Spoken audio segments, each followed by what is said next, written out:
Hola, bones. Avui us vinc a parlar d'una pel·lícula. Es titula 12 homes sense pietat, encara que el seu títol original és 12 Angry Men.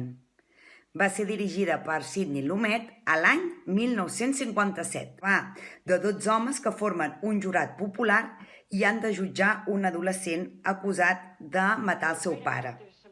Tots, menys un, estan convençuts de la seva culpabilitat, però el que no hi està d'acord intenta convèncer els altres que s'estan equivocant i, per tant, que canviïn el vot.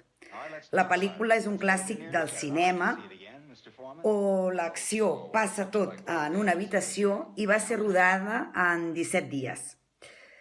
Espero que disfruteu d'aquesta gran obra mestra del cinema i la trobareu a la biblioteca virtual, a l'apartat i film.